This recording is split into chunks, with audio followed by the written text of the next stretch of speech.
Peter Sziarto is the foreign minister of Hungary. He joins us tonight. Mr. Sziarto, thanks so much for coming on. So I know that you're a diplomat. You speak diplomatically, as you should. But I have to ask, Hungary's example in the way that it controls its borders at very low cost, with very straightforward policies that are effective, why do you suppose other countries haven't learned that very simple lesson? Look, first of all, I have to reject the introduction. I've never been a diplomat. I happen to be their boss, but I've always been a politician, so it's very easy to me to speak honestly and directly and not diplomatically. So thank you very much for the invitation, by the way. And first of all, I have to express my appreciation to you to show the reality about Hungary. That's very, very rare. We are usually faced by the lies and the fake news produced by the international liberal mainstream. And your interview, your report about Hungary is something brings fresh air to us.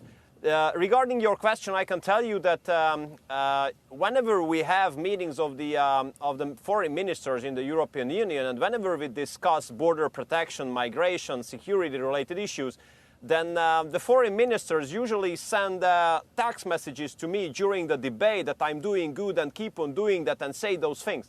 And then I ask them at the end of the debate, so my dear friends, why didn't you contribute also? Then they say, look, you know, back at home there are NGOs, liberal media, coalition government, pressure, and so on and so forth. So actually the reason why I think others cannot implement an honest policy on migration is that they feel themselves under pressure by international liberal mainstream media, NGOs and political elites. But in Hungary we have a political stability, two-thirds majority in the parliament, so we have the luxury to say what we think and act accordingly.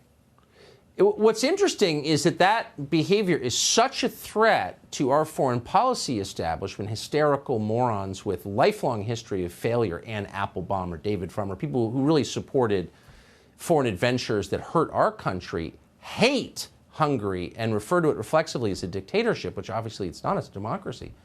Why do you think it's so threatening to them, this nation of 10 million people in Central Europe? Look, I think why they hate us is that we are conducting a patriotic, Christian-based policy. The target of ours is to reach to fulfill the national interest.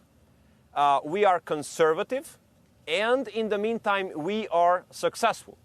So basically, our existence is a danger for them because what they say is that the only way to have a progressive, successful political system is that you have to be extremely liberal.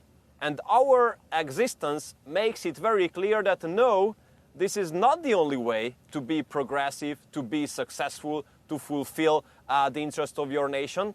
But our way, the conservative, patriotic, Christian democratic way, respecting our historic and religious heritage, respecting our values like family, this brings success also.